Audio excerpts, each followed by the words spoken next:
Let's talk.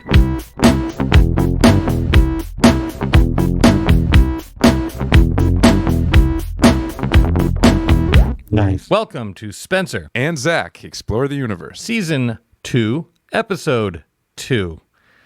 I'm just gonna come right out and be straightforward with the listeners here, Zach. Yes. This is this is take 2 at this subject that we're going to talk about today. It turns out that Spence and myself may be a little too passionate about this week's subject. Yes. And we spent all afternoon talking yesterday and realized that maybe nobody wants to hear a 4-hour podcast. It was a very, very, very, very, very long podcast. To quote my wife, even the biggest Paul McCartney fan would not want to listen to that unless they were like maybe the most bored McCartney fan ever. I feel like we hit on some interesting subjects that or topics that people might actually be interested to listen to. I just think the average person. Look at the average person. Yeah, I don't think they are going to care about some of the things we touched on. Yeah. What we're trying to do here is talk about this subject for the every person. You know, not just the lifer McCartney fan.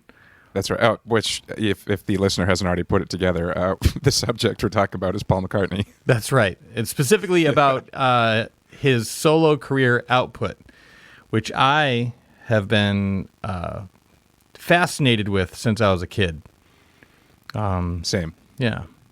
And there's a lot of it. That's the other thing, too. Mm-hmm. You know, the Beatles have a very finite amount of records. I mean, they put out a ton of work considering how long they were actively a band. But, you know, McCartney he's tripled that output since. Absolutely. Yeah. So, and some of it's amazing. And then some of it is not. It's not. Some of it's really bad. Yeah. And it's especially really bad when it's bad considering who we're talking about, which is, as the kids call, the GOAT, right? That's right. So, this show is brought to you by, we're going to get into the subject in a minute, but what we're going to talk about for a second, if it's all right, are the fine folks that make this show possible for both Zach and I to do this, to have the ability to record a second podcast episode about Paul McCartney's solo material. It's very generous of them. So we appreciate Maine Spirits. Who are Maine Spirits, you might ask? Maine Spirits bring all of the liquor into the great state of Maine. You can stay tuned, and at the very end of the program, which will be much sooner than if we'd released what we did yesterday. So in a reasonable amount of time after the show, you can check out Happy Hour, wherein I will show you how to make a delicious cocktail in the comfort of your own home, which is very handy during times like these, I would say. You turned into Max Headroom there for a moment. I know. That was fun. Thanks. I had fun with it. I thought maybe I'll stop and edit it, but I'm like, you know what? Whatever. People make mistakes. They do. I'm a human being. I make mistakes. Do you have anything else you'd like to add on that subject? Oh, yeah. Thank you. Thank you for... No problem. Thank you very much. Speaking of making mistakes, where can I find out more about Maine Spirits? You might have been asking yourself. That is exactly what I was asking myself. Good. You can find out more about Maine Spirits on the intertubes at mainspirits.com. Also, you can download their app for your smartphone, but not for Zach's Razr phone. And additionally, you can find them on Instagram at main_spirits. And they have a bunch of cool takeovers and cocktail recipes. And I actually do a video piece to the Happy Hour that goes up there. So to make that about me, there you go. So that's the information I think that Zach was looking for. Is there anything you would like to say now, Zach? There is something I would like to say. First of all, I would not like to thank Facebook because they are the absolute worst. The worst. However, I would like to thank Bull Moose, where I collected most of my McCartney output. at Bull Moose stores with locations throughout Maine and New Hampshire. They are also online. They're available, I believe, still for curbside pickup, but also they have indoor retail with safety precautions for there's a pandemic going on. Yeah, I've heard. Yeah. I just heard. That's sorry to break it to you right now. I just thought everyone was dressing up like a doctor for fun. Yeah, I thought it was. So if you want to learn more about Bull Moose, bullmoose.com. You can browse their catalog, place your order, or dress up like a doctor and go into the store. Dressing like a doctor for funsies, I would say to myself walking down the street. And I thought that people were keeping their distance from me because I was singing into the air with a mask on, dressed like a doctor. Yeah. I'm dressing like a doctor for funsies. But turns out there's a pandemic on. So it's convenient that I thought, at least I didn't think it was Lick People's Mouths Month. That would have. No, I think that's hopefully next year. Yes. I can't wait to get back to licking strangers' mouths. Ugh. I never wanted to go back to that. No. Wait, was it ever there? I don't think so, but I hope it never starts. Yeah, let's not have that ever be a thing to start or go back to. Yeah, and also Sun Tiki Studios are, what are they? They are a top-notch practice and performance facility on Forest Avenue in Portland, Maine. Obviously, due not to COVID-19, but just a creative choice of their own, they've decided to not have any shows. They cleared their entire calendar. Again, unrelated to COVID-19, creative choice on Ian's part. And then they also stopped doing rehearsals for a while.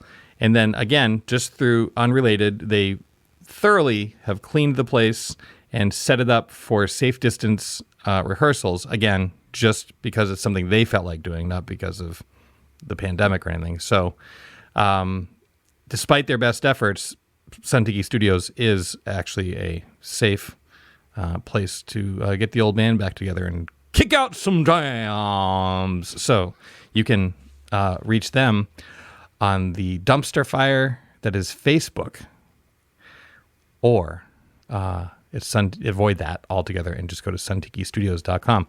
They're just, all that was a joke, obviously. They're very mindful about people. Are you saying it was due to COVID-19? It was. They took all the safety precautions, and they even went like the extra mile because they give a shit about their community and they care about people's safety. So, because I was just thinking about what a strange coincidence it was that also unrelated to COVID-19, I have cleared my entire gig calendar and work calendar and have just not left the house for 3 months. That was just what you were doing for the spring, summer 2020? Yeah, I just wanted to try something new, and then all of a sudden it turned out there was also a pandemic going on. Yeah, I heard. I only just heard. Well, I'm still going to dress up like a doctor. Here's the expensive sound, and then we'll get into the show.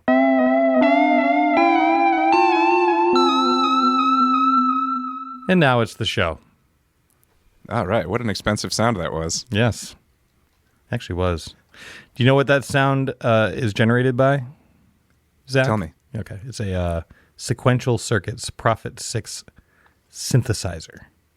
Ooh. And it is the greatest synthesizer that I have ever owned. And I haven't even barely cracked the surface of what this thing is capable of. But I do like that it has made my life and records and this podcast sound like a 1978 to 1982 PBS production. Something that you like so much, you'll put an advertisement out there just because you enjoy it. Yeah. Yeah. Unlike that thing we hate, Facebook. Facebook?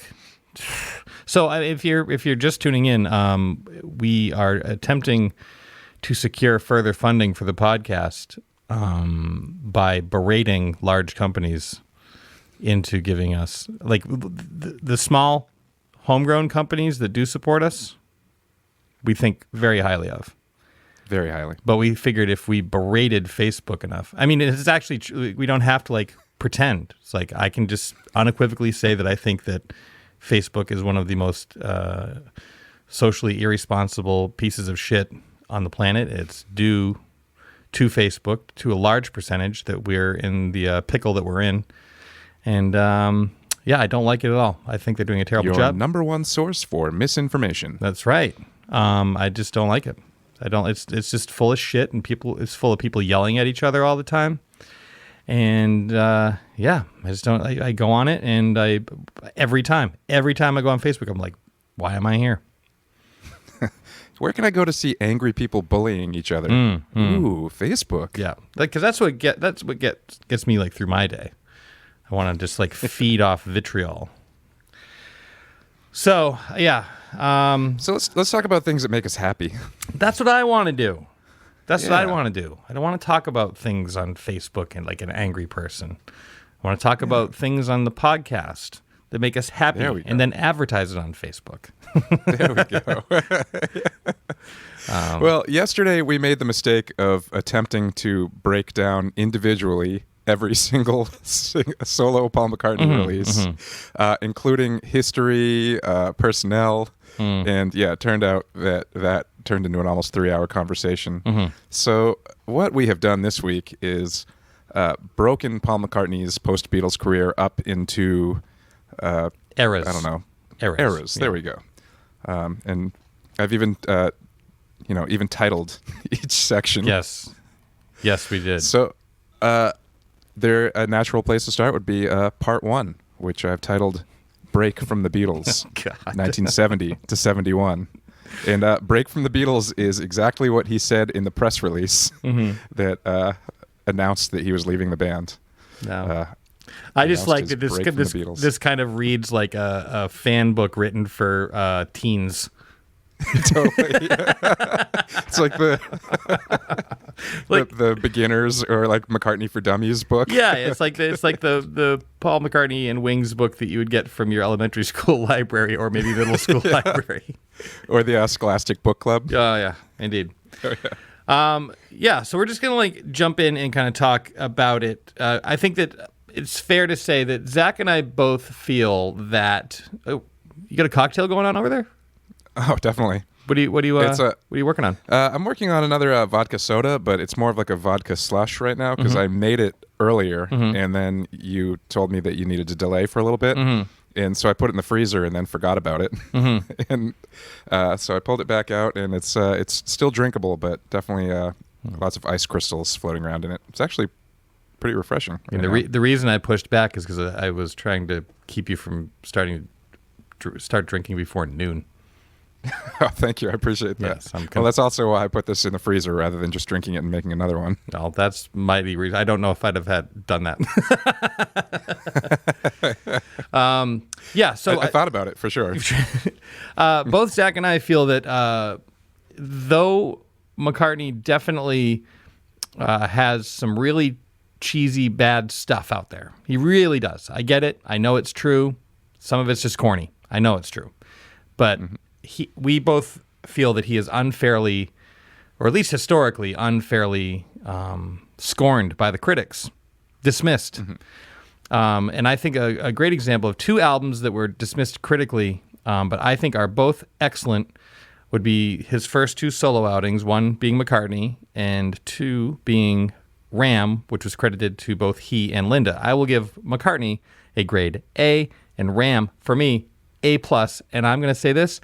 I think Ram keeps pace with any Beatles record. Fight me. I would give McCartney, I think I would give a B+, and Ram, I would give an A. Fine. But I love both records, and I have listened to both of them so much. And I love, a guy coming off the back of Abbey Road and being in the greatest band of all time, kind of just gets back to basics, goes home, makes McCartney on his 4-track, tricked us all into thinking that you could make albums that sound like that on a 4-track. Little did we know that he also spent money in big studios doing overdubs and recording the most well-known tracks. But then, taking the approach that he used on the 3 tracks he did in the studio on McCartney and putting that toward the whole record on Ram. So it still has like that, it still has like the raw home feel to it, but at the same time polished, excellent songs with great performances. Mm-hmm. Yeah, he had some great session players on that record. Hugh McCracken, Dave Spinoza on guitar, and additionally Denny Sewell. It's a name that I don't think I've ever heard spoken out loud. I've only read it. But he's the drummer. And he's the drummer that would go on. I mean, and also keep in mind, both of these records crushed. They're huge records when they came out, despite the album review. I'm sorry, the critics giving it the old what for.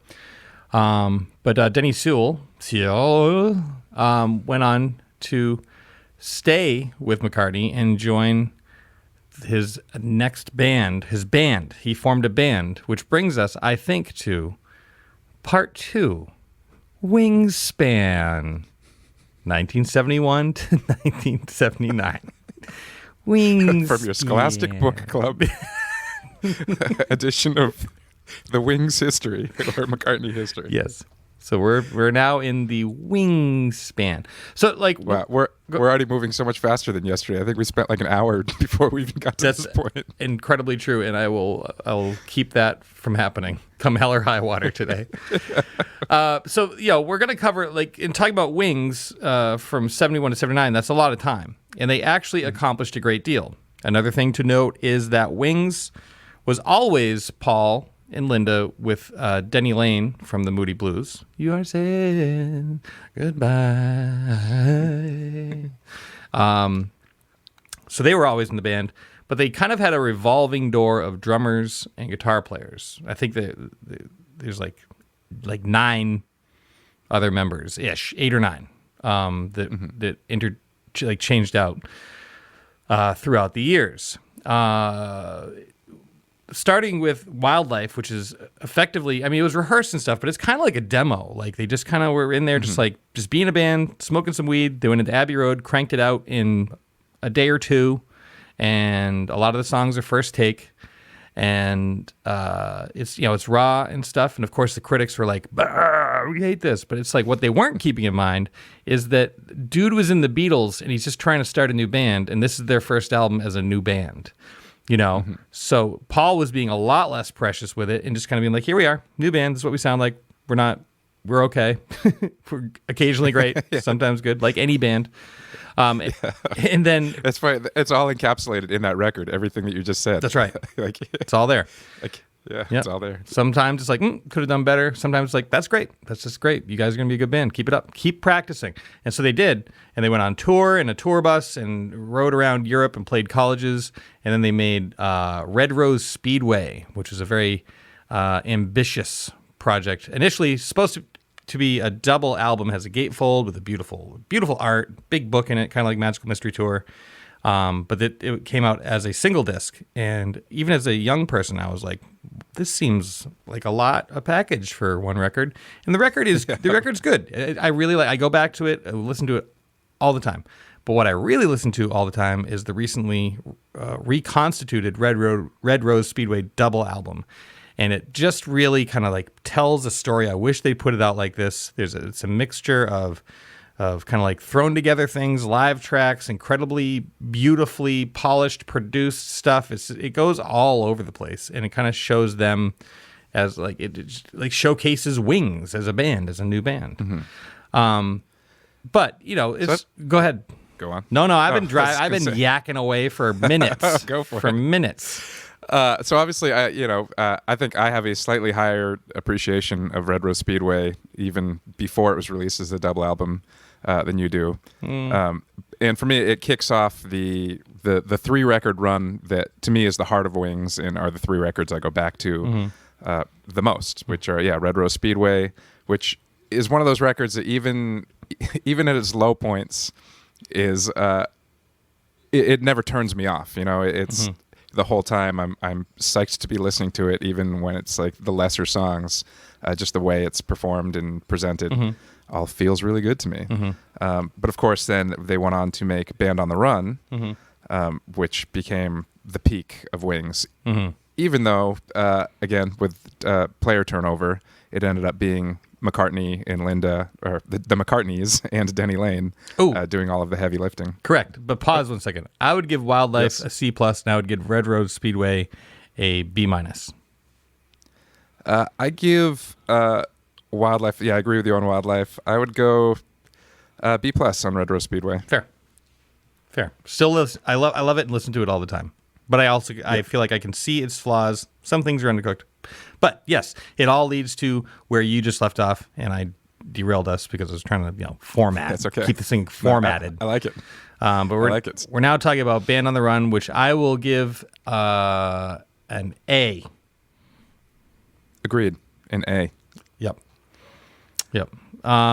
As Zach was saying, this is a case of where the drummer and guitar player departed, and they went to Lagos, Nigeria, in the country of Africa, and recorded at an EMI studio there, just the three of them.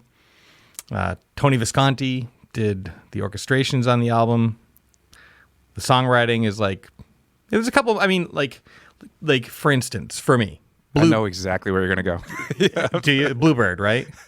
Yep. It's just Bluebird's a little overcooked. It's touch your lips with a magic kiss. I don't think I will, Paul. He's thinking about 2021, the lick everybody. That's right. Yeah, that's the anthem for 2021. Stranger mouth licking year. Yeah. Touch your lips with a magic kiss. Is an example of what that song makes me uncomfortable. I think it's the chord changes. It's lots of little. It's they play it to a rhythm ace or something. It's not bad, but it's just But then again, there's Let Me Roll It and Jet and the title track and 1985. Picasso's Last Words is pretty amazing. No Words. All these songs they're crushing. Every song crushes. Bluebird is certainly the weakest song on the record, but I think it still stands up because of his sense of melody and arrangement and all the harmonies and stuff. It's definitely his most throwaway lyrics and just I have a pretty melody. Let's put some words about a magic kiss in there. Sounds like you might have had your lips touched by a magic kiss, bud. Oh yeah, by someone named Bluebird. Ooh, you've fallen in love.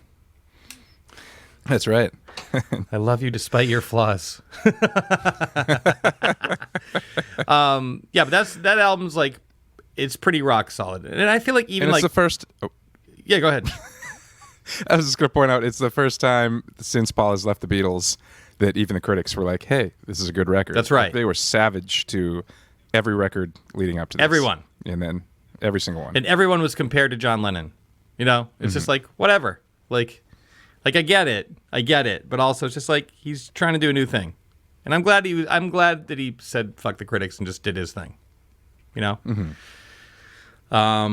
Also in this period of time, we're talking about Live and Let Die came out. Even before that was Another Day. That's a great song. His singles were super strong.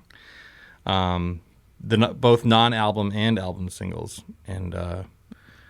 So Band on the Run is the peak. They actually form a band again afterwards. They are now joined by there's a guy named Jeff Britton who played drums for a hot minute into the next album. They continued to tour, I think, Europe and stuff like that.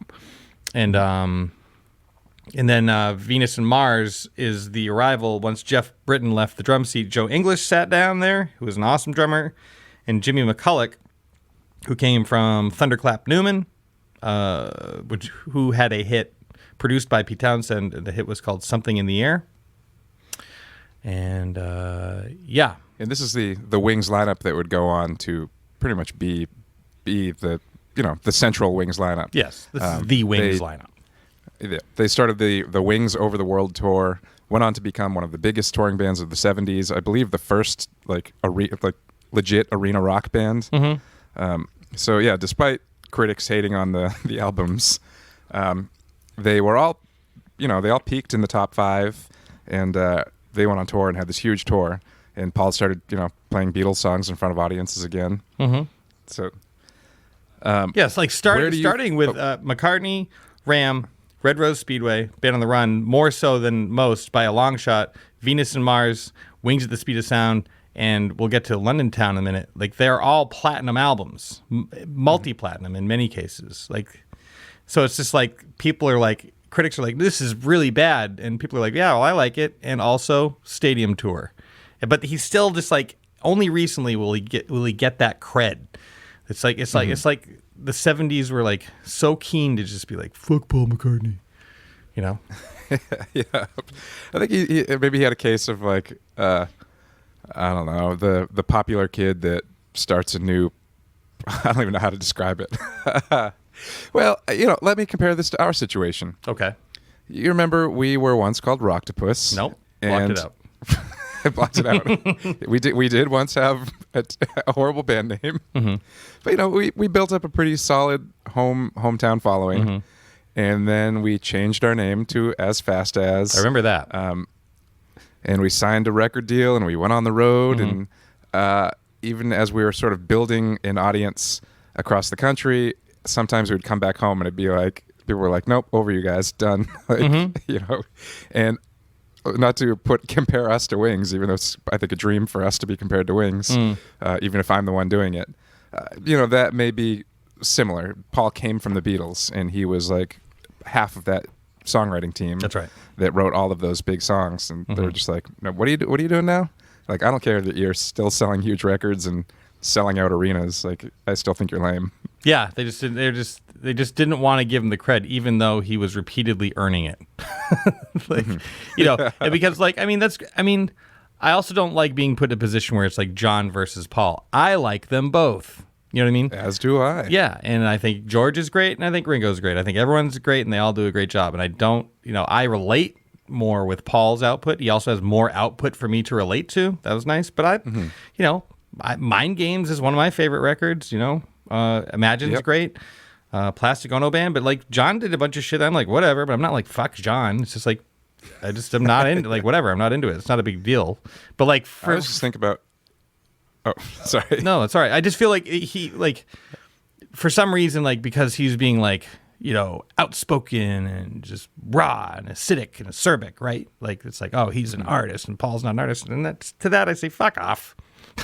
Yeah. Fuck off. Well, yeah, it's like I think both John and George got really personal and really spiritual and also really social. Yeah. And Paul was still singing about magic kisses and silly love songs, and I can see how when you weigh how heavy the content of the material is, Paul is definitely on the lighter end of that spectrum.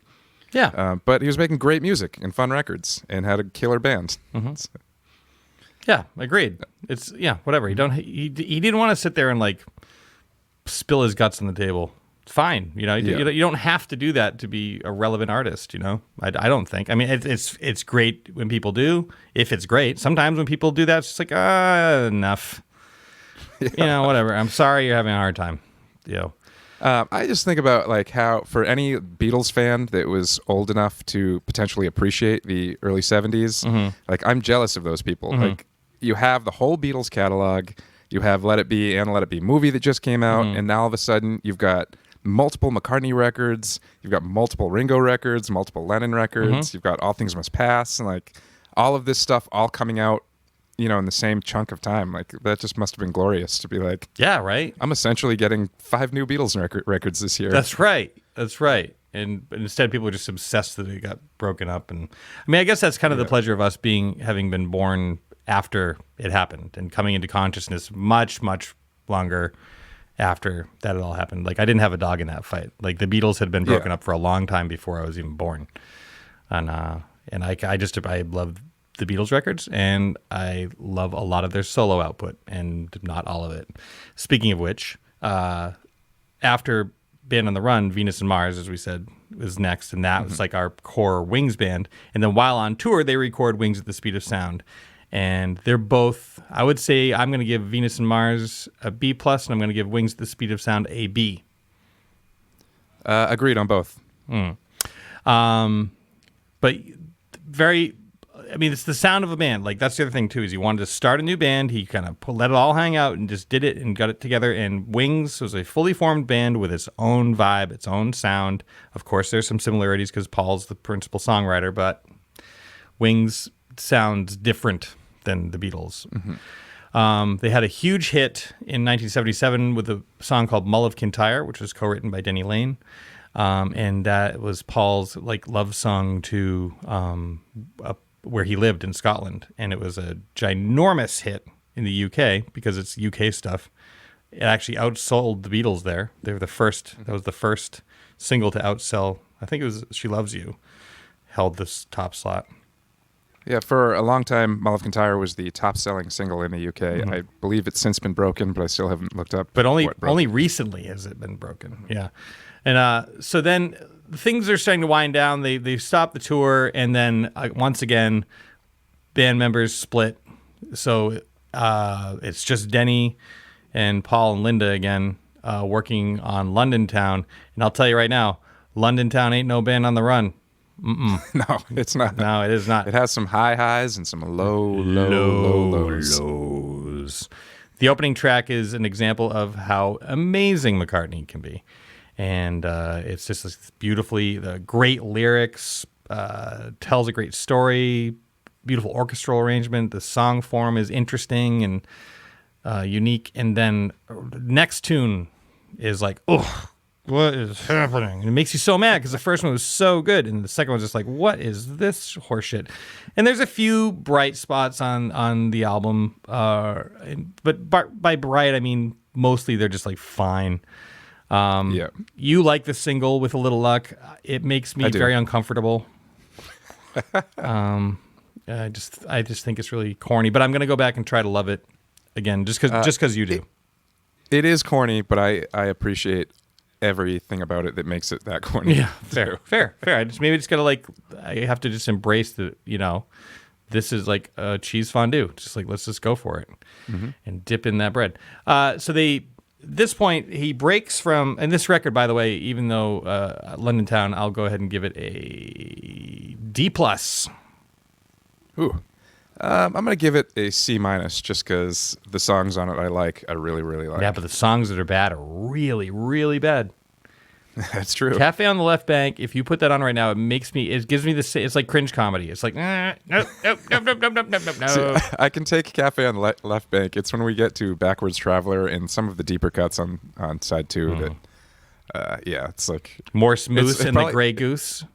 Exactly. It's the first point in this McCartney catalog where we get to songs that I'm like, wow, I cannot listen to this. Deliver Your Children, not good. Deliver your children to the good life. Boo. But fortunately, he put, he got another guitar player, another drummer, and Steve Hawley, and Lawrence Juber. And Lawrence Juber. There we go. And they sort of got back to form for Back to the Egg, which would end up being their swan song. But it's a pretty good record. I mean, it's super well played. It's super well recorded. A lot of the songs are really ambitious, which is cool. But not a lot of them are just like complete thoughts. A lot of them feel like underwritten and overplayed, maybe. Definitely. And perfectly produced. Chris Thomas came on to produce it. This is the first time that there was somebody else given production credit on a post Beatles McCartney situation. He was also one of the engineers on the White Album. He played some of the keyboards on the White Album, Piggy's harpsichord, for instance. Lawrence Juber and Steve Hawley, I would say, arguably are the most proficient drummer and guitar player that Wings ever had. I'm not saying they're the best, but it would have been nice to get more output from them, if not studio output, like another live album. Yeah, I think really the only long-lasting record that we have of that is the kombucha. Kombucha, right? Kombucha. Yeah, well, that's what I want to drink right now. For the people of Kampuchea, which is now the concert for people who want to drink kombucha. Kombucha. Yeah, but that said, they are they're a tremendous live band. They're great. Yeah, crushing. And obviously the coming up single that was I think was it taken from that performance or where was that recorded? There's somewhere on that. I think it's actually live in Glasgow in '79. In fact, I know it exactly is that. But yeah, this is an interesting period to talk about. I like this 1979 to 1982 period is my favorite era of McCartney to think about. And I don't know why, but it just fascinates me. And for the same reason that I think that I like thinking about Moonraker, James Bond's Moonraker, much more than I like watching it. But it's just that 79 weird. It's weird. Like we're onto something new. Colors are different. Photography's different. The fashion's changing into the 80s. Ties are wider. Suits are more plaid. Yeah. Well, no, they're getting less plaid. Ties are getting skinnier. I guess suits less plaid, and so so the 70s are like leaving us. This is the first album that he recorded on Columbia Records, which is the first time a Beatle was not on Capitol, and so they ponied up, as you can imagine, all of the money. Because keep in mind, up until this point, even though London Town's kind of a hunk of shit, it's like it's still cranked. Like it sold a ton of records. They had hits on it and everything. So like McCartney from the Beatles is a sure bet at this point. So they give him all of the money. And then even Back to the Egg was like expensively produced. The cover, you can tell it's expensive photo shoots. Every song on the album had an accompanying music video. Every one. So they, again, not good, but they existed and they weren't free. So they were really heavily invested, and the album tanked. Also, while on tour in Japan, Paolo decided to bring a little bit of the hoochie hoochie chiba chiba. You know what I'm talking about? A little bit of the devil's cabbage. You know what I'm saying? The devil's kombucha. Devil's kombucha. You know what I'm saying? Like a little bit of Lucifer's lettuce. You know? A little wacky tobacco. Yeah, a little silly cigarette. Is that what people call it? A little bit of the Sam Haines Skittles. You know what I'm saying? That's right. So he got caught with an ounce of pot in his suitcase, not hidden, just in it, just zip zip zip pot. So he went to jail for 10 days. Tour got canceled. He gets out of jail, and this brings us to truly my favorite period of McCartney to think about, which is when he recorded McCartney 2. So at this point, Zach, I believe Wings was still technically a band. Like they had not. That's right. On paper, but right. At this point, I think their activity had ceased. Right. So, McCartney 2, like McCartney 1, recorded at home on a reel-to-reel. I think there's an 8 or 16 track this time, armed with all the pot that he didn't bring to Japan. Synthesizers, sequencers, looping things, guitars, bass, drums, microphones, and one of the greatest songwriters in the world just losing his fucking mind. This album is nuts. It is so nuts, yet has moments that are grounded, which I like, but I also like the stuff that is just so off the rails. The outtakes are from this period of time. Harmonically, he's like going down a totally new rabbit hole. Like the way he's approaching sonically as well. What's that? I said sonically as well. Yeah, for sure. Like he's and at this point, not just for him, but for like pop music in general, nobody had really approached making music the way he does on this record. No, he definitely invented things on this record. Maybe didn't set out to do so, but he definitely did. And like some of the work he did with the synths and the sequencers, and like it was even different than Stevie Wonder was fucking around with synthesizers like the whole time. Obviously, Herbie Hancock, yes, but it was even different than that. And one of the tunes that resulted from these sessions is Wonderful Christmas Time, which I know is a divisive song. I happen to be on team, I think it's genius. I think it is a genius thing to have a Christmas song that starts off pew, pew, pew, pew, pew, pew, pew. I think it's incredible. I also recently had to learn that song on a kind of Beatles night, and didn't have to, I don't mean just make it sound like I was like dragged into it. I joyfully dug into the song, and I'll tell you what, the chord changes and the harmonic structure of that song are way above my pay grade. I know how to play it, but I do not get what's happening. I just especially don't know how someone writes that shit. You know, I understand how I don't know. I wouldn't be as surprised if Duke Ellington wrote that, because he has a really complex, harmonic language. But like McCartney, this is the Love Me Do guy. You know, that's where he's coming from. He's coming from Little Richard, which is like, simple. It's just more simple, right? Blues-based stuff. And all of a sudden he's playing these wild chord, like with the extensions, and it's just awesome. But there's also like really weird bad stuff from that period of time, which I revel in because it's just so weird. Yeah, that's the thing.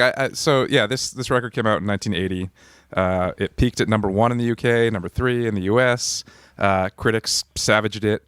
But it's one of those records, McCartney too, we're speaking of, where people retroactively have been like, that actually was a pretty genius record, and I think a lot of people have cited, like a lot of weird indie artists have cited it as a reference or an influence. And he definitely, he was doing like kind of the Kraftwerk thing even before they were. So it's a weird record. It's I think I enjoy it more as a curiosity than an album that I always want to go back to.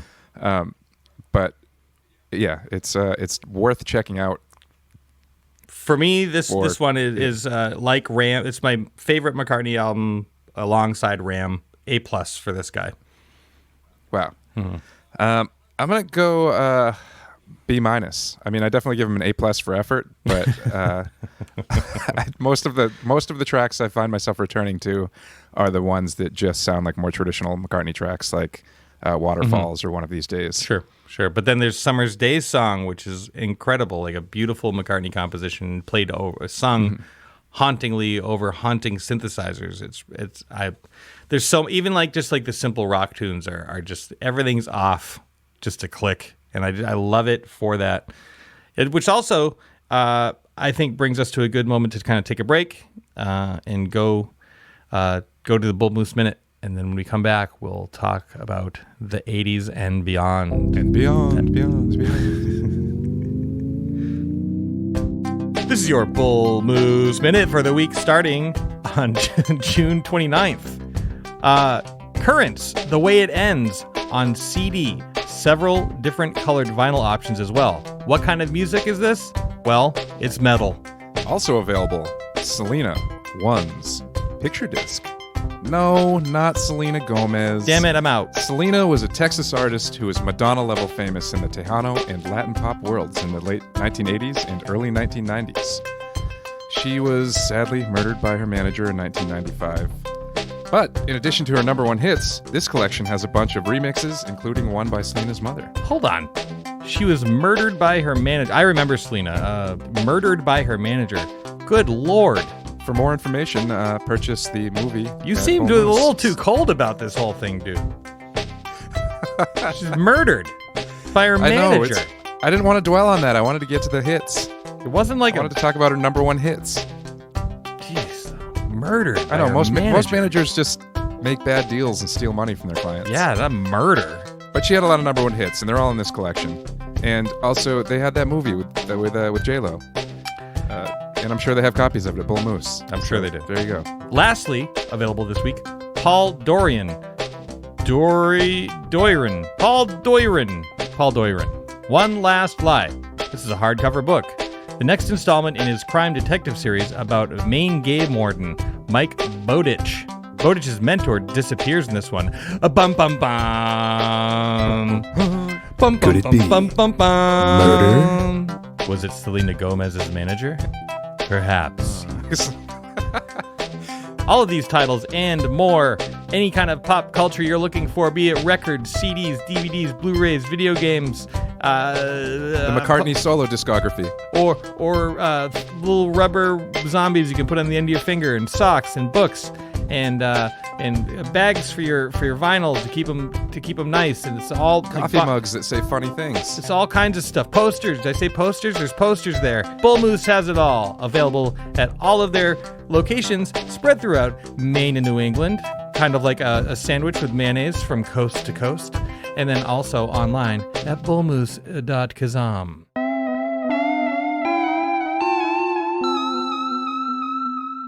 And we're back.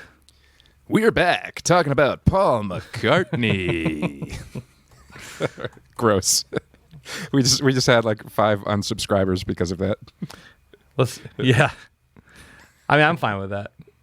Okay. Not with people unsubscribing, but I support you working on your obnoxious radio intros and outros. Thank you. Because I also enjoy doing that same thing. Because you know why, Jones? It's because we're back. Because we're back. I'm back here with Zach Attack. Zach, we're going to talk about Paul McCartney's post-Beatles catalog. Caller number 3 gets a bag of Dunkin' Donuts and some poop. In the same bag. Spot the difference. Is it a cruller? What a terrible game. Brought to you by Dunkin' Donuts. It's Find the Turd in a Bag of Crullers.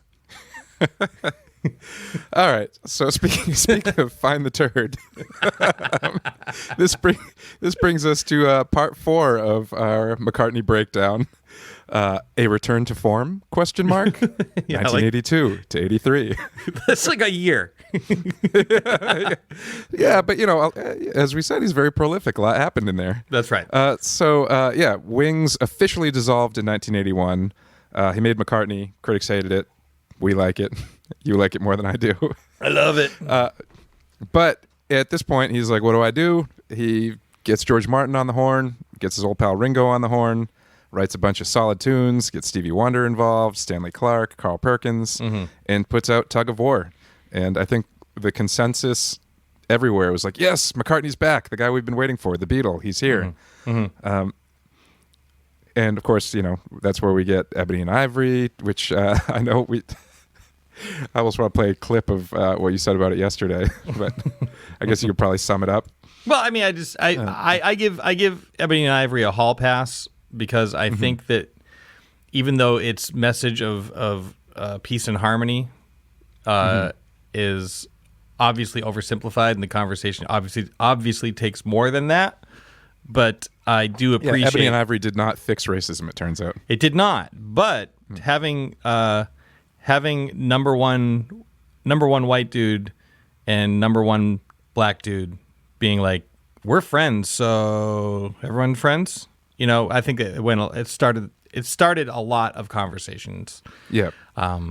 Also, according to Wikipedia, this is this was not a co-write. McCartney wrote this song. That's right. Yeah, I didn't realize that. I assumed that they wrote it together, but this was Paul brought this to Stevie, and he was like, all right, let's do it. Yeah, and they do it. I mean, they sound great singing together. Melodically, it's pretty, it's pretty solid sometimes. But like one of the conversations that this song started at the time was this song's corny, right?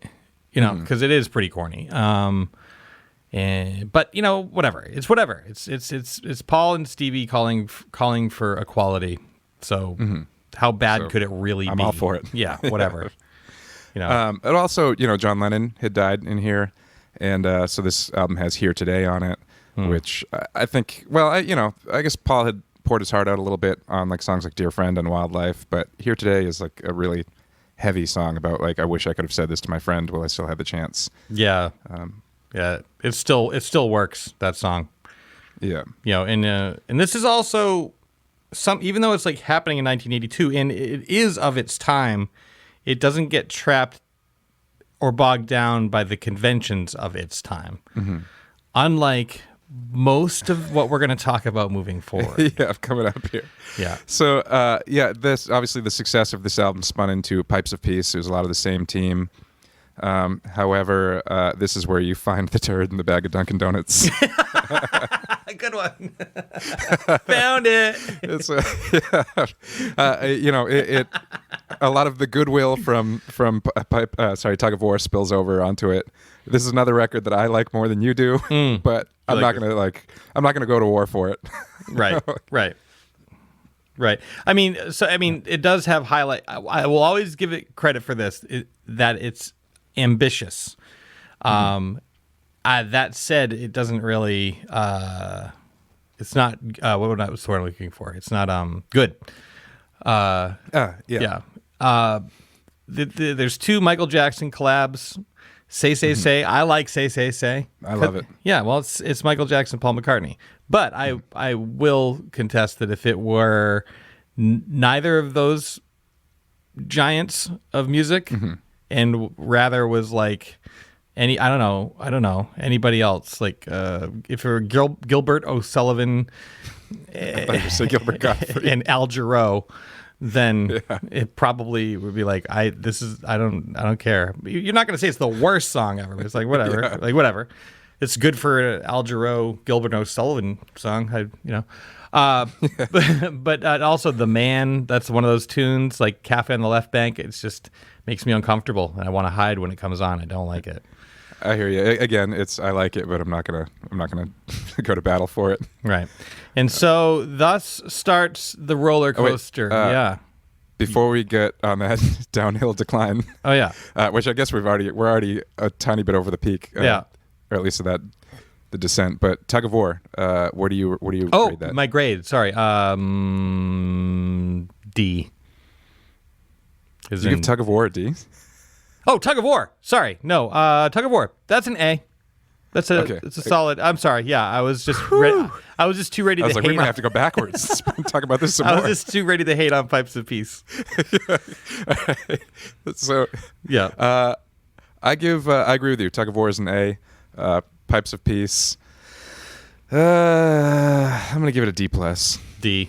I like it, but wow, knowing that you like it, you're going to give it a D+. I'm actually going to change my grade to D- because I need it to be like a demarcation. But I'm not going to give it an F because that's coming up. Yeah. See, I don't want to give people the impression that they should go out and check out this album because I like it. Right. Yeah. I'm just saying I like it, but it is a D+ album. It's like a mom who has a kid that's like objectively lame. You know, it's just like it's not good at anything really. It's like not fun to hang out with, not any redeeming qualities, but it's your kid, so you're into it. Like, oh look, look who put on their shoes. So proud of. But that brings us to part 5, mid-career crisis, 1984 through 89. I would even call it like a midlife crisis, honestly. Like I feel like something happened. And he lost his mojo, baby. And starting with, he decided to jump into movies, and not only make a movie, but soundtrack, write, direct, and star in this movie called "Give My Regards to Broad Street." And I'm gonna give this a 3-word review: piece of shit. So the team behind the music on this is basically it's like he spun that same Tug of War crew over with George Martin and all those involved. Eric Stewart, Ringo. Yeah, and he retreaded some Beatles classics, but it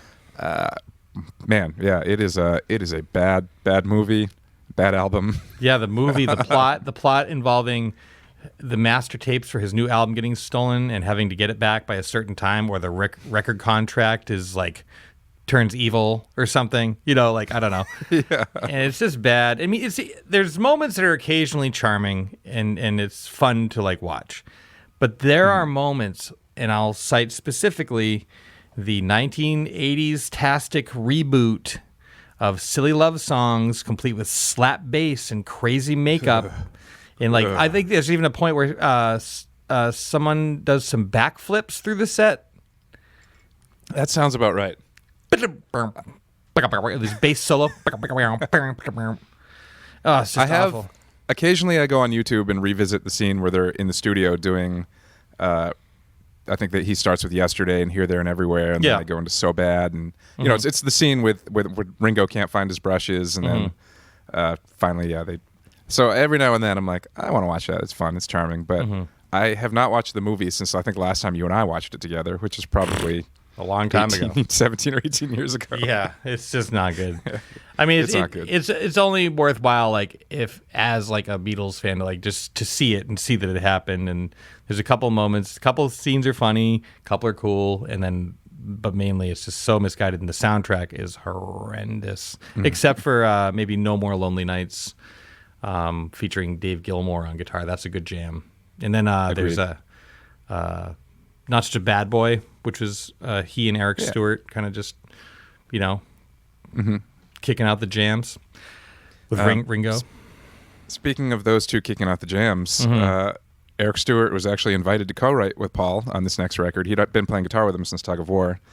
And they came up with Press to Play. For you, is that a step down or a step up or a step F minus. This album sucks. This album is like, it sounds like, first of all, invited to co-write. I have an idea that some of the best parts of Tug of War and anything we just mentioned in this period of time were probably a result of some of Eric Stewart's influence, but was not given co-writing credit because who knows what the fuck went on behind the scenes there. But now that like Paul's like very clearly plumb out of ideas, he's like, oh, do you want to co-write, man? It's almost like he blamed the album half on Eric Stewart, which is profoundly unfair. It's produced by Hugh Padgham, who is like a monster of the 80s, in a good way, like responsible for a lot of the greatest 80s stuff.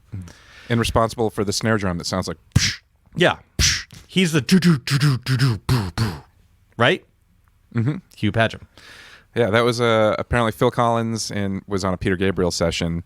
And Hugh Padgham and Steve Lillywhite were also working on it. And the talkback mic was on in the control room. And so every time Phil Collins hit the snare drum, it made that gated reverb sound. And they could only hear it in the control room, of course, but they're like, how do we capture this? How do we make it a thing? And then they made it a thing for a whole decade. That's right. Every album. That's right. And it's true. It appears on this album, but doesn't save it. The title track, or it's not the title track, but Press, is this really misguided attempt at, Paul McCartney, Obla Di Obla Da guy doing like 80s.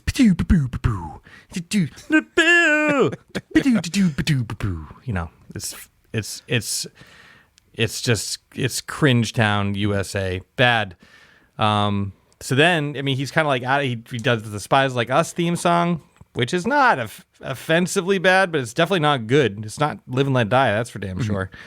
It's not the Ghostbusters theme song. It's not Power of Love. It's just like this, just like he didn't even show up for work.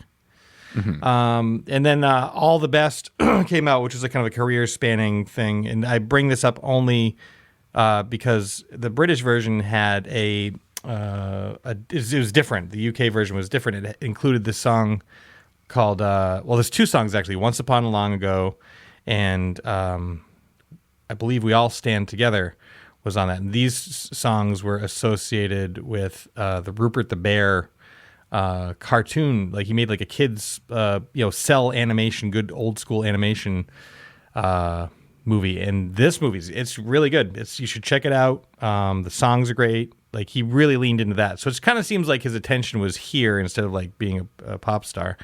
But his output like slowed way down. He wasn't really in the public eye very much, or at least what he was doing was not being received very well because it's it wasn't great. It just wasn't. Sorry. I mean, I don't know if I'd be able to say that to his face just because I'd be like, but like you only have 30 seconds for the McCartney. What you tell him is how bad his the 80s were not a good time for you.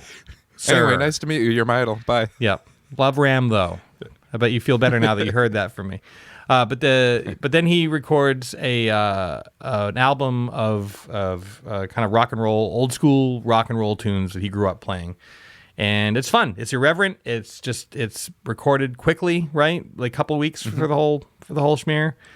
Yeah, I think 2 sessions over a couple of weeks. Like that. And they ended up releasing it in Russia only, and it became this like remarkably highly bootlegged.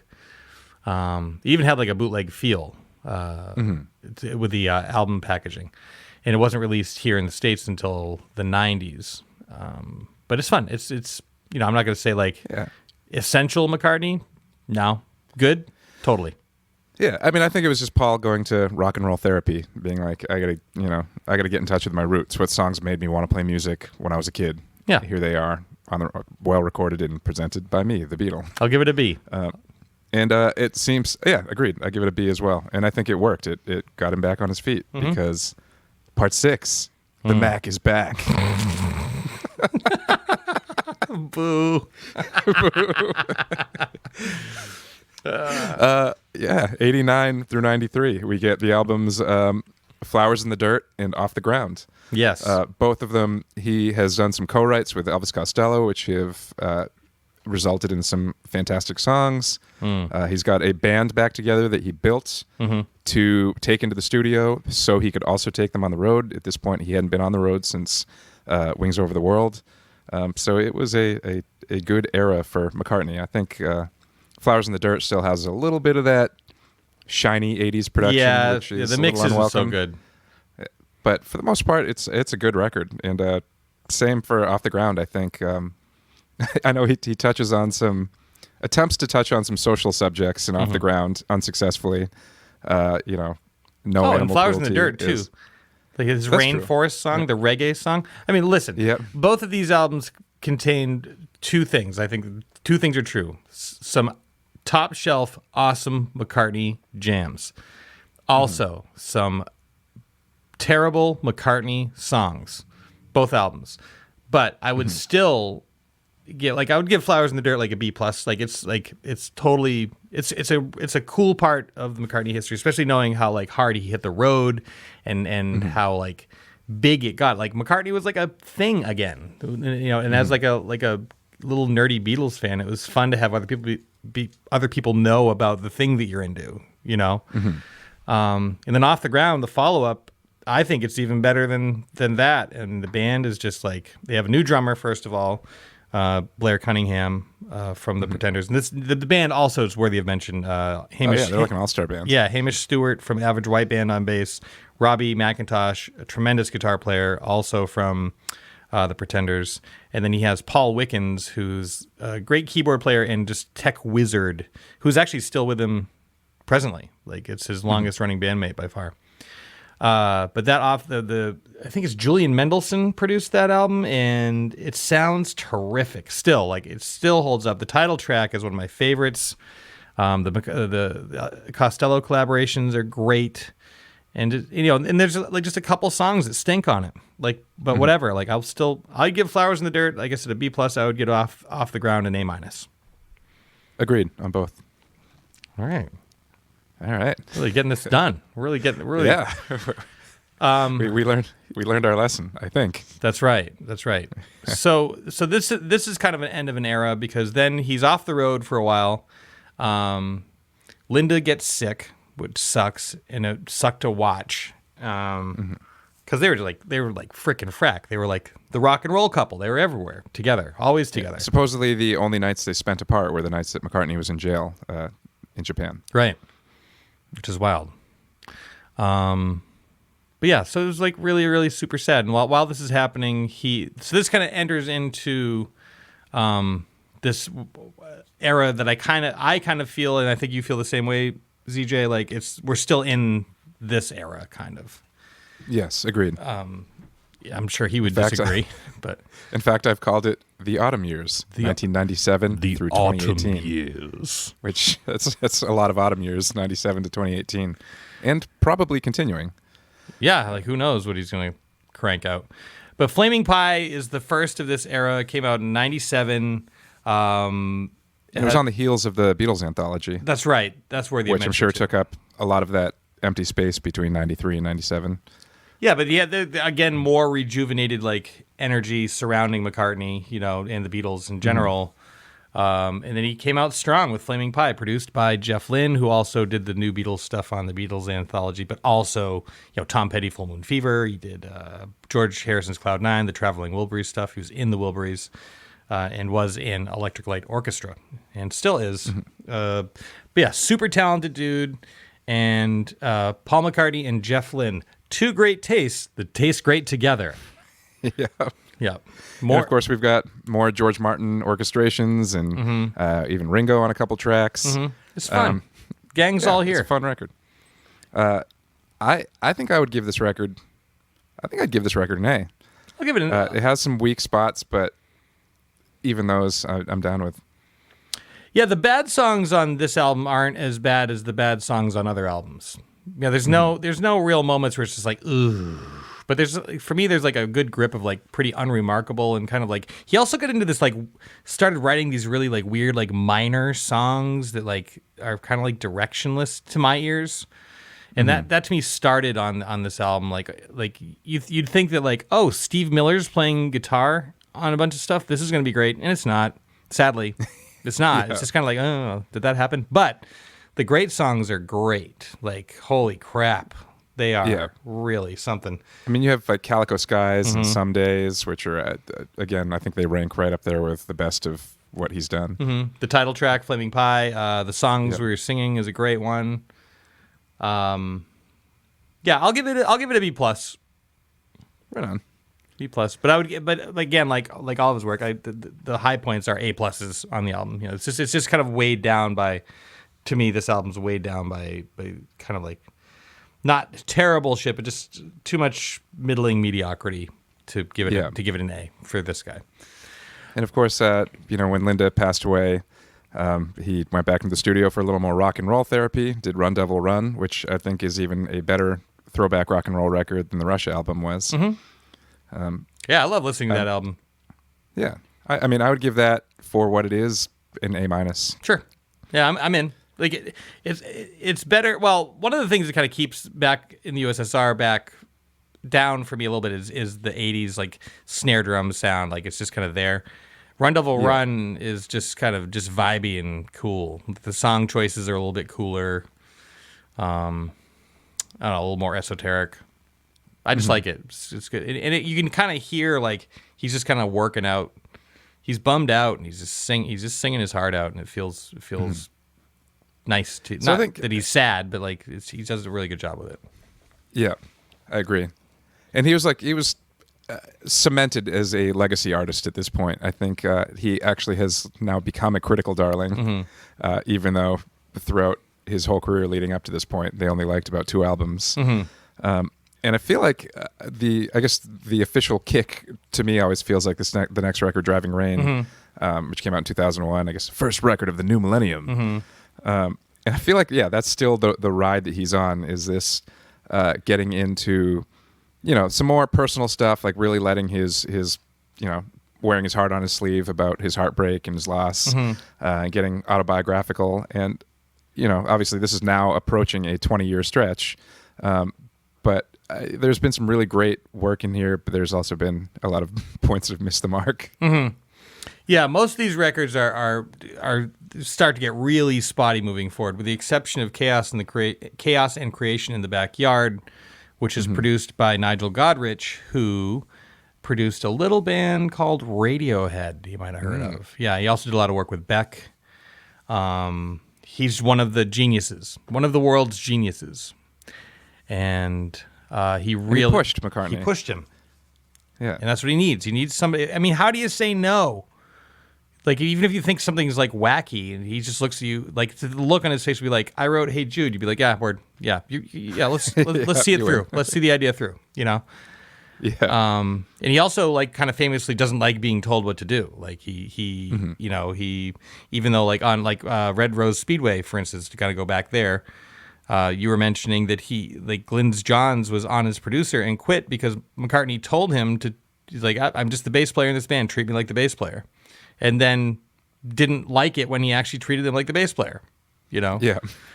And I suspect that that's why Nigel Godrich only produced this one record, because they did start it with with his touring band, his current lineup of the touring band, and then Nigel Godrich was basically like, I want you to play all the instruments, and I want you to write songs that mean a lot to you, and he sent him back to the drawing board a couple times, and I would imagine that was challenging for Paul, but. To me, Chaos and Creation, with the exception of English Tea, which I think is terrible, Chaos and Creation in the Backyard is a flawless, excellent album. I mean, I even with English Tea, I'm going to give that record an A+. Right on. I'll give it an A-, but probably just because of English Tea.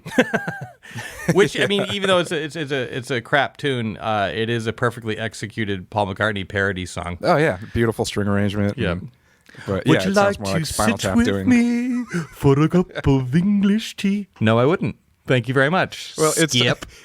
It's the Spinal Tap Cups and Cakes. It is Cups and Cakes. Cups and Cakes. Yep. But it's McCartney doing it seriously. Yeah, it's just so painfully British. Just too British. Yeah. Elderly British song is what it is. But then, so Driving Rain, I would give like a B.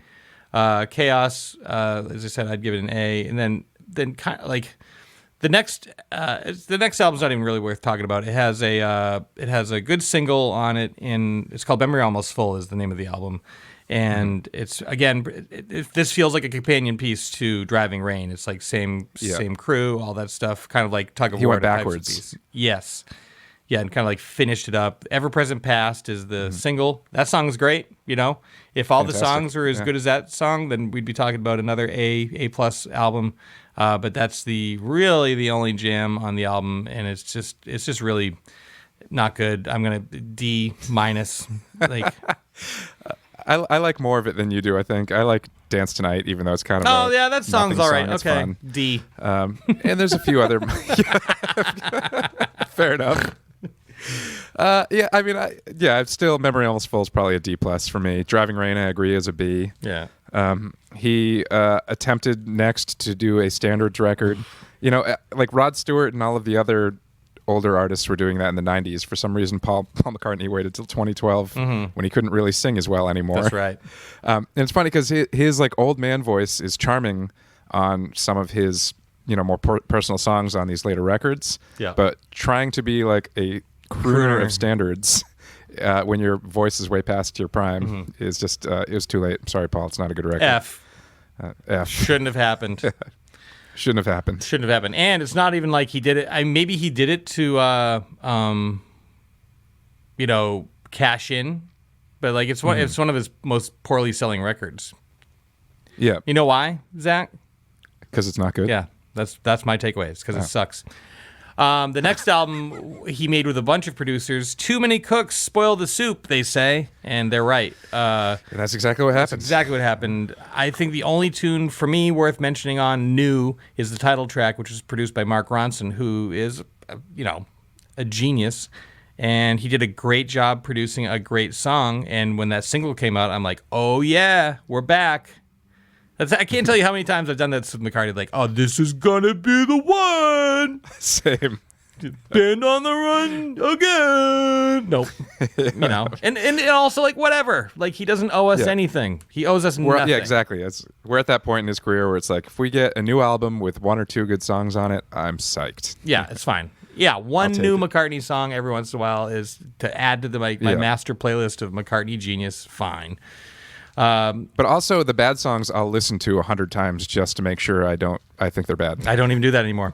I give them like I still do. I give them like 2 or 3. I'm like, nope. And I'll come back and check on it again. Like maybe I was just hungry when when I listen to that. Because new is not. It's I think a bad sounding record. There's too many cooks. Yep. But at the same time, I like that he's trying to like get in touch with his youth and sing about like. Songs like Early Days and even Queenie Eye, it's like they're not great songs, but I really like what he's trying to do with them. I wish the execution was better. But yeah, whatever. New is awesome. The song is awesome. That song crushes. Yeah. Egypt Station is his most recent album, and the last one we'll be talking about. For those of you who are like, when are they going to shut up about this shit? Soon, my friend, soon. Egypt Station came out in 2018, like couple years ago. And it's the first Beatles album to peak at number 1 since I think George Harrison's Cloud 9. But that was like quite an effort by I remember watching the label push on this one and being like, oh boy, because he's back on Capitol for the first time in a while. And they're really making they're going to give Paul McCartney a number 1 record.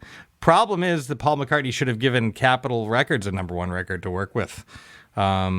It's just Fa You was the first single. Does anyone remember that? There's a lot. Not. There's a lot of. You're better off forgetting it. It's not good. I mean, there's a lot of issues in the world today that definitely are worthy of addressing, and problems to solve and mindsets to shift. I just don't know if one of the priorities is geriatric sexuality. You just wait though until you're 70 and you hear that song and you're like, I get it. Yeah, I get it. Just crank a couple Cialis and just put on Fa You. You're right, Paul. I do just want to Fa You. Yeah, no kidding. Yeah. Like I don't know. It's fine. Like I don't like no shame. I don't want old people. That's great. I just don't. Like whatever. I don't know. It's like Is that really like what's broken in the world? Like, Pepe wants to get his fuck on. Like, that's, well, whatever. I mean, good. Yeah. I mean, so I think Egypt Station has some really strong songs on it. But there are also some songs that signal another turning point. If we're to get more McCartney stuff, I feel like he's on like a backslide now, where he's back to just, shitting out lyrics to fill space rather than to say stuff. And that's not the case for every song on the record, but there is a lot of the record where it's like, oh, you're doing what you did in the 80s. Yeah. So I feel like if there was another 2 or 3 albums after this, we would have had to break this up into a new section. But we'll see where it goes. Yeah. And also, I think with the being the first #1 record, it was his first #1 since Tug of War. But also, like, we live in a time now where I have no idea how they chart record sales with people downloading and streaming and stuff like that. Yeah, I think it's a combo these days. Yeah, but I think it's mainly still on sort of an outdated system, because we're seeing a lot of legacy artists having #1 albums for the first time, because older crowds are the only people that go buy CDs anymore. Yeah. With the exception of like your Taylor Swifts and your, whoever else I can't think of. These right artists Adele. you're referring to are like obviously popular. Everyone's talking about it. Like, not everyone was talking about the McCartney album. You listen to it, even you and I as like fans, like we're already kind of like in from Jump Street, and it's like, whatever. But it's like #1. It's just like, this feels like the label work in the system. Like, if we do this on this day, and all we need to do is sell this many units, and we'll chart with this thing. And great. You know what? Like, feather in his cap. He deserves it. I feel like there's lots of albums he made that didn't do as well, that deserved to do better, or deserved recognition. But whatever. He doesn't owe the world anything. And no, if he doesn't. Whatever. He got a #1 record. I'm only happy for him.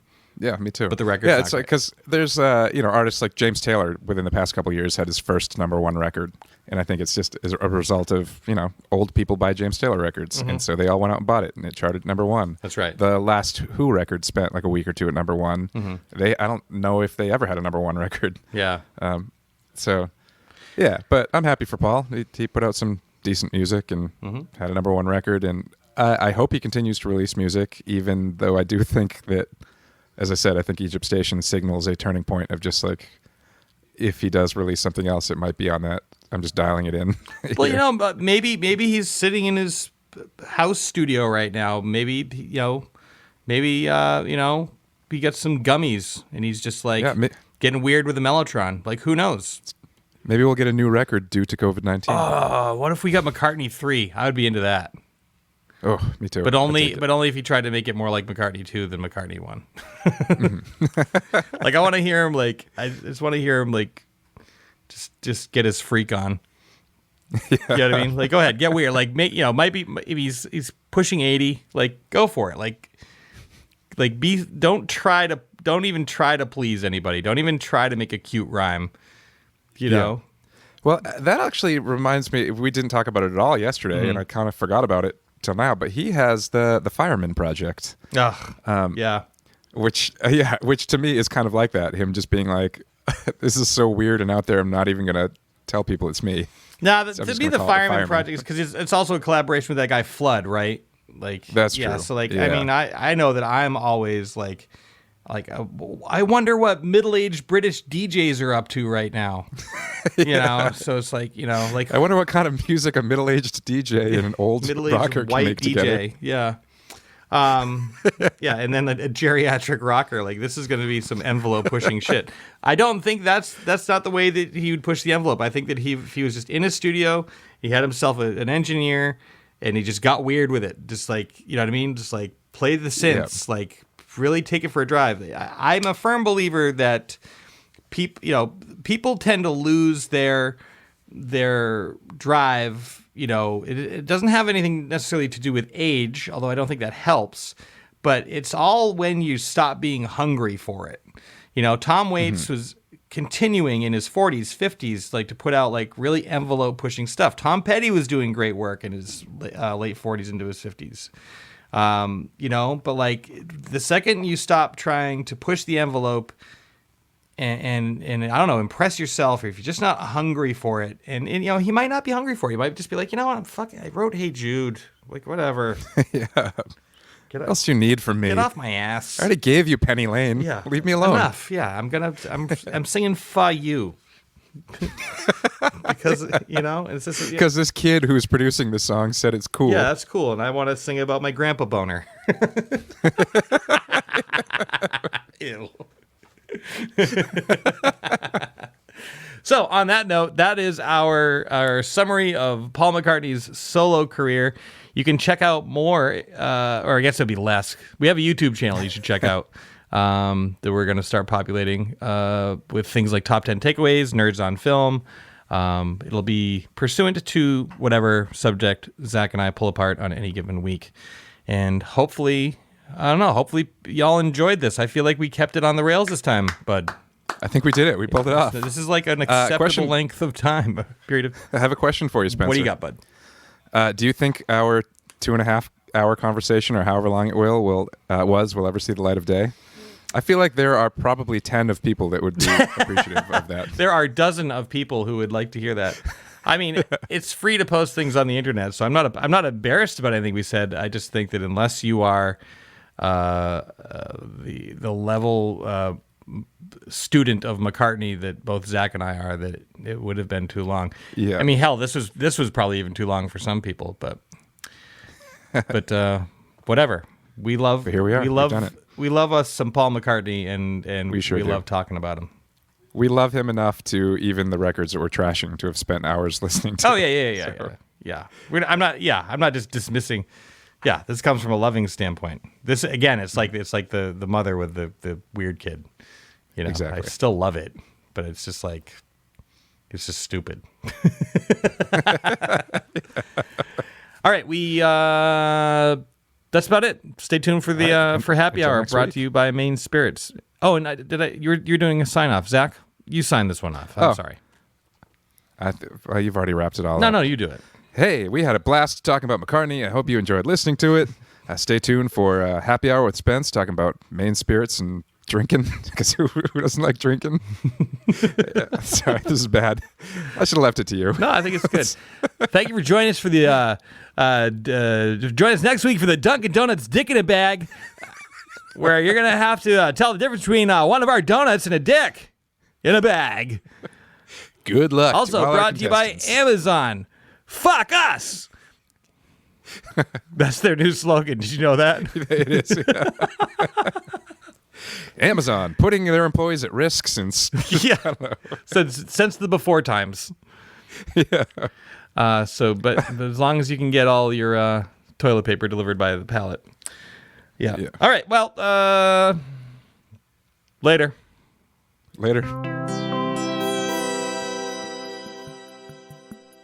It's time for Happy Hour, presented by Main Spirits. Last week on One Life to Drink, we showed you how to make sour mix, fresh sour mix, so that you'll never have to go buy it from the grocery store again. You will buy lemons and limes and sugar and make it yourself if you want, or whatever, live your life. But now you know how to make a fresh sour mix. But then we threw a bunch of options at you afterwards, kind of being like, you could do this. So we're going to take one of those and square up with it and just show you how to make a classic sour mix based cocktail in the comfort of your own home. So today, you and we shall make a classic whiskey sour. Let's get our tool chest together. You're going to need a shaker, a jigger, a strainer, and a rocks glass. For ingredients, you're going to need 4 Roses bourbon and our fresh sour mix that we've made and we have waiting in the fridge. And if you didn't tune in last week, sour mix is 1 part lemon, 1 part lime, and 1 part simple syrup. And simple syrup is 1 part water, hot, and 1 part sugar, dissolved. Let's build this thing. In your shaker, combine 2 ounces of 4 Roses bourbon and 1 1/2 ounce of your sour mix. Add ice to the shaker and shake until very awesome.